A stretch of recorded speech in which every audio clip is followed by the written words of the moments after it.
Bana, mambo vipi? Karibu tena Swahili Community. Kama ilivyo kawaida kwamba nikikuletea kitu basi inakuwa ni kitu cha uhakika na movie ya kuchambua na uhakika. Bana, leo nakuletea movie kwa jina la Vengeance, a love story, movie ya 2017. Katika tukio la mwanzo tunatambulishwa kwa mtu anaitwa John ambaye anaonekana kuwa na wasiwasi anapofanya mazoezi ya upigaji risasi. Ni dhahiri kwamba anajiandaa kwa jambo kubwa. Hatimaye tunamwona John akifanya kazi pamoja na mshirika wake kama afisa wa sheria. Maafisa hao wawili wanamchunguza mshukiwa kwa umakini katika eneo lilotengwa. Wanapotazama eneo hilo, ghafla shabaha yao inajaribu kutoroka kwa kuruka ndani ya gari bila kusita. John anaruka kwenye hatua akimkimbiza mhalifu anayetoroka na kufanikiwa kumdhibiti. Hata hivyo, katika vurugu hizo, John na mshirika wake wanapigwa risasi. Mshirika wa John anaachwa akiwa amejeruhiwa wakati wa mapambano makali. Hali inazidi kuwa ya wasiwasi huku John akiwa katika hali ya kukata tamaa, akilia kuomba msaada baada ya tukio hilo kali. Baadaye, akiwa na mshirika wake, John anatembelea baa ili kupumzika. Kwenye baa hiyo anakutana na mwanamke aitwaye Tina. Wanakunywa vinywaji kadhaa na John anavutiwa naye kutokana na uwepo wake. Mazungumzo yao ni mepesi na kufurahisha, lakini yanaacha athari ya kudumu kwa John.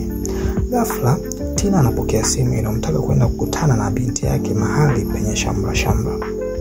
Betty mdogo anafurahia kwenye sherehe akiwa na marafiki zake. Mpenzi wa Tina pia yupo akifurahia sherehe hiyo. Casey pia anahudhuria na anafurahia sherehe hiyo.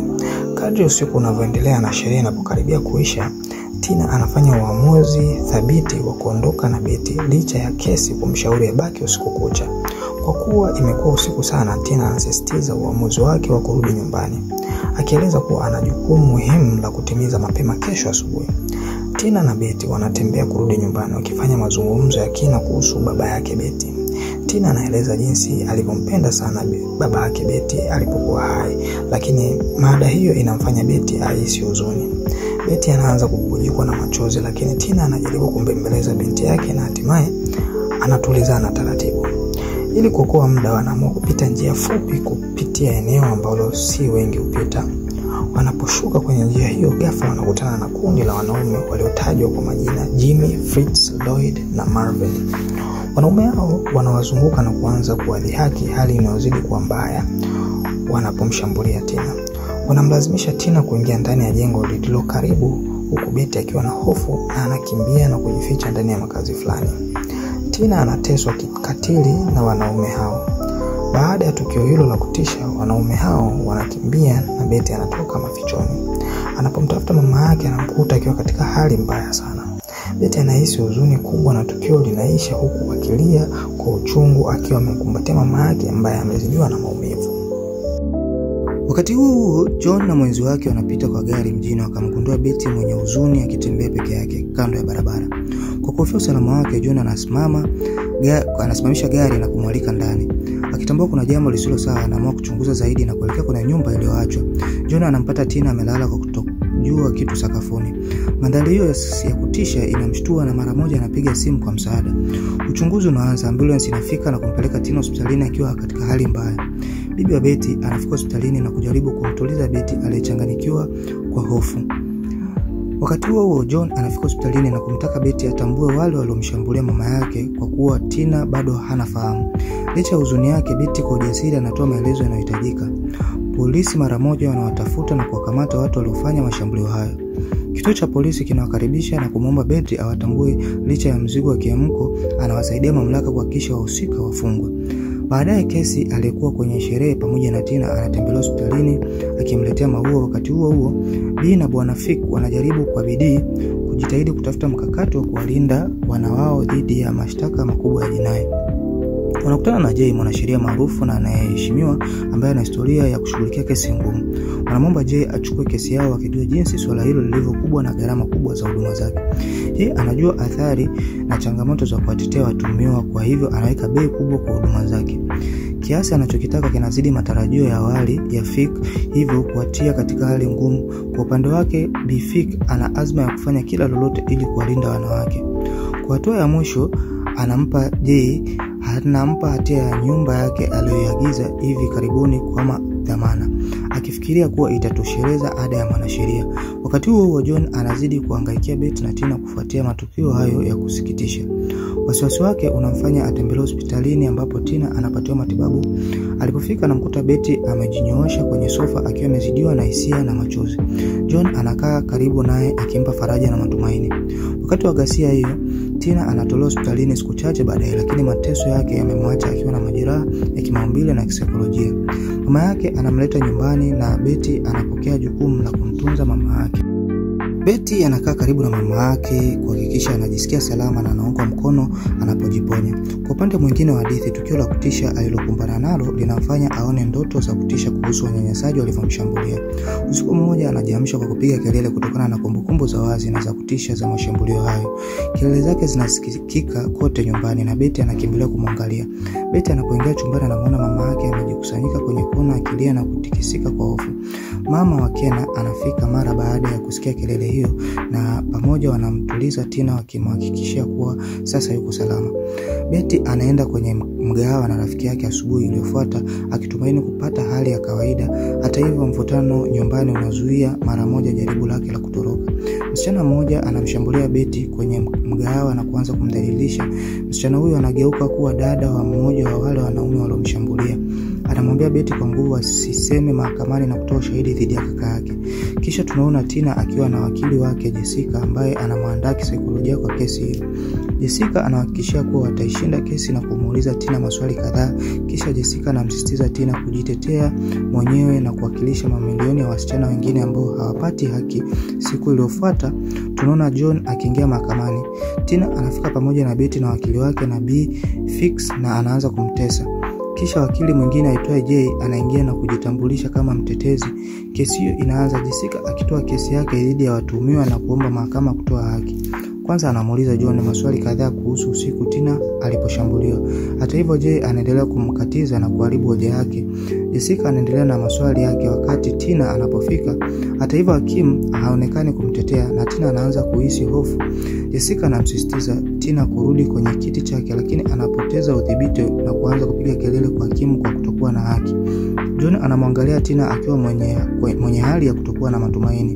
Jessica anamwomba hakimu kuwaleta wahusika kwenye kesi na kuomba haki, lakini Jay anadai kuwa Tina alikuwa akiwa ananyanyaswa kwenye sherehe nyumbani kwa mpenzi wake usiku huo. Walikunywa bia nyingi kwenye sherehe na hatimaye Tina alifanya mabishano na mpenzi wake na kukimbia nyumbani kwake. Kisha Tina alienda kwenye mbuga ya Rocky Point na mtoto wake kukutana na watuhumiwa aliwajua. Alitaka kubadilishana pesa kwa ajili ya ngono, akionyesha kuwa ilikuwa ni mabadilishano ya hiari na sio ubakaji. Hata hivyo Tina aliomba bei iongezwe na hii ikasababisha mabishano. Kwa hivyo wakili anadai kuwa wateja wake hawakumshambulia mtu yoyote na kuwa madai ya Tina ni ya kupotosha na ya uongo kabisa. Tina anapata mshtuko wa wasiwasi wakati umati wa watu mahakamani unapoanza kufurahi. Anaanza kupiga kelele kwa hakimu na kumwagika machozi, lakini wakili wake anajaribu kumtuliza. Kisha John anamsaidia kuinuka na anaondoka mahakamani akiwa na binti yake. John anawaka hasira usiku anapofikiria juu ya ukosefu wa haki uliomfanyia Tina. Wakati huo Tina anapata mgeni kutoka kwa daktari ambaye anampa dawa ya usingizi. Kwa bahati mbaya mtu anagonga mlango na mama wa Tina anamwambia wakili wake kuwa amekasirika sana kwa kushindwa kumtetea Tina mahakamani na anamwomba aondoke. Wakili anajaribu kumshawishi kwamba atafanya kila awezalo kushinda kesi hiyo, lakini mama wa Tina haamini na anafunga mlango. Kisha tunamkuta Tina ameamka chumbani kwake, anakunywa dawa lakini ana hasira na kutupa kila kitu. Anatoka chumbani kwake na kushuka chini, anaenda kwenye mgahawa kunywa bia. Hali yake inazidi kuwa mbaya anapozunguka mjini akijaribu kujipanga. Hata hivyo wakati hakuna kinachofanya kazi, anaamua kujiua kwa kuruka kutoka kwenye daraja. Wakati anapokaribia kuruka, John anamvuta nyuma na kumwambia kuwa ana mtoto. Tina anaanza kulia kwa kukata tamaa na John anajaribu kumtuliza. Tina anamwagika machozi mkononi mwake wakati anapomkumbatia, kisha anamrudisha nyumbani kwake. Wakati huo tunaona Betty akirudi nyumbani kutoka shuleni. Anamjaribu kumtafuta paka wake lakini hawezi kumkuta popote. Kisha anaona Tina na John. John anamwambia Betty amwangalie Tina kwa karibu kwa kuwa hali yake bado haijawa bora. Kisha anampa Betty nambari yake ya simu na kumtaka amuite ikiwa kuna jambo lolote litatokea. Muda mfupi baadaye Betty anasikia kengele ya paka wake na kwenda nje kumtafuta. Anapotoka nje anamkuta paka wake amekufa. anaenda na mmoja na wahalifu anamtania, anampigia kelele na kumcheka. Baada ya hapo Betty anampigia John simu na kumweleza kila kitu akimwomba msaada wake. Kisha Betty anachimba na kumzika paka wake kwenye uwanja wa nyumba yao. Wakati huo mama wa Tina anafika nyumbani kwao na Betty anaingia haraka akiwa anajifanya kuwa yuko sawa. Wakati huo tunaona mmoja wa wahalifu Jimmy akiingia kwenye baa na kupoteza zaidi ya $20 kwa kupiga kamari na Casey ambaye anakunywa bia. Jimmy anamwambia Casey alichomfanyia Tina, lakini mmiliki wa baa anakatiza kuvunja vita kisha anaondoka akiwacha John kukaa kwa nyuma bila kugundulika akiangalia kwa umakini. Hali hiyo baada ya muda Jimmy kwa ghafla anamshambulia Casey anapoingia kwenye gari lake kwa ajili ya kurudi nyumbani. Wakati huo John anaonekana na kumpiga risasi Jimmy akimuua. Baada ya hapo anapiga simu kwa ajili ya ambulance kwa Casey. Picha inabadilika kwa maafisa wawili wakimhoji John kwa kumpiga risasi Jimmy. John anafafanua kuwa alifanya hivyo kwa ajili ya kujilinda tu na hajafanywa hatua zaidi. Wakati huo tunaona Jay na Jessica kwenye ofisi ya hakimu na Jessica akimuomba muda wa ziada, lakini hakimu anakataa ombi hilo. Baada ya hapo wakili wote wawili wanakaa nje kwa kahawa na kujadili swala hilo. Jay anamwambia kuwa watafuta kesi hivi karibuni, kwa hivyo ajitahidi zaidi kutompa Tina matumaini ya uongo. Mara baada ya hapo Jay anakutana na wavulana na kuwaagiza wakili hatia yao na kutumikia miaka 3 jela ili kumaliza swala hilo. Mama yao Bifik anakataa akimwambia Jay kuwa wanae hawakufanya kosa lolote na hawatakutwa hatia.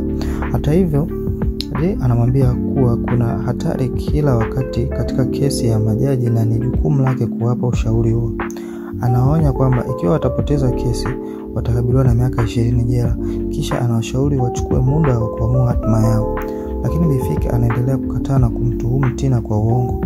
Wakati huo John anasimama karibu na Niagara Falls akifikiria kwa wasiwasi. Picha inabadilika na tunaona Marvin na Lloyd wakipata madoa. Wakati huo Marvin anapokea simu kutoka kwa mchunguzi akimwomba akutane naye. Mchunguzi anamjulisha kuwa anafanya kazi kwa Jay na kuwa anasuluhisha kwa ajili yao. Marvin anaenda mara moja na Lloyd kumuona. Lloyd anapouliza Marvin kuhusu mchunguzi huyo, Marvin anamjulisha kuwa mtu huyo ana ushahidi dhidi ya Tina ambao utawasaidia kushinda kesi mahakamani. Walipofika kwenye Niagara Falls wanaangalia mchunguzi, lakini kwa ghafla John anaonekana. Kwanza anampiga risasi Lloyd ambaye anaanguka ndani ya maji, kisha Marvin anapojaribu kumshambulia John anapiga risasi mara nyingi hadi anakufa. Asubuhi iliyofuata waandishi wa habari na waandishi wa vyombo vya habari wanakusanyika nyumbani kwa Bifi kumhoji kuhusu wanae ambao hawapo. Anadai kuwa Tina ndiye aliyewaondoa, lakini vyombo vya habari vinatuhumu wavulana hao kwa kukimbia nchi nyingine na kujificha kutoka kwa uchunguzi. Wakati huo Betty na Tina wanasikiliza habari. Betty anauliza ikiwa watarudi, lakini Tina anamhakikishia kuwa hawatawadhuru tena. Wakati huo mama wa Tina anafika na kumwalika Betty kwenda kununua vitu pamoja naye. Mama wa Tina anasimama na kuangalia viatu wakati wanapozunguka dukani. Wakati Betty akiwa peke yake, Fritz anamkaribia na kumtishia kukaa kimya mahakamani. Betty anaogopa na kurudi nyumbani haraka. Tina anaanza kuhangaika anapomwona akiwa na hali ya wasiwasi na kumfuata. Wakati huo Fritz anapokea simu kutoka kwa mwanamke aitwaye Ellen. Anamjulisha kuwa alikuwa mwanafunzi mdogo wake shuleni na kuwa ana ushahidi dhidi ya Tina ambao unaweza kumsaidia. Anamwomba akutane naye kwenye moteli na Fritz anakubali kwa furaha. Anakaribia na kuingia akiwa akipiga kelele jina lake kwa hali ya wasiwasi. Wakati huo John anapiga ghafla akiwa na bunduki ikielekezwa moja kwa moja kwa Fritz. Kwa sauti ngumu anamwamuru Fritz kukaa kimya na kuandika kiri kwa kina kuhusu vitendo alivyofanya dhidi ya Tina. Hata hivyo Fritz anapinga na kwa kukataa kufuata maagizo ya John. Kwa mabadiliko ya kutisha, John anapiga risasi akimtumu Fritz kwa kuchagua kumaliza maisha yake mwenyewe kutokana na hatia yake. Asubuhi iliyofuata tunakuta Betty na Tina wakipakia vitu vyao. Wakati huo John anamkabili Jay na kumtuhumu kwa kuwatetea wahalifu, lakini Jay anajibu kuwa anafanya kazi yake tu na analipwa kwa hilo, na kwamba siku moja John anaweza kuhitaji huduma zake pia. Kisha Betty anafika kukutana na John na Tina. Wote wanamshukuru John kwa msaada wake na Tina anaamua kuhamia mji mwingine. Betty anamkaribia John na kumsifu kwa kuwepo kwa ajili yake usiku ule na kumwokoa mama yake. Bila yeye Tina asingekuwa hai leo. Kisha John anamuita Betty mwanae na kumtakia heri katika maisha yake mapya huko California. Wanasema kwaheri wakati John anapokea simu ya kufanya uchunguzi mwingine. Sehemu hii ndio ambayo filamu inamalizikia. Asante sana kwa kutizama na karibu tena Swahili Community. Usisahau kusubscribe ili kupata huduma nyingi zaidi.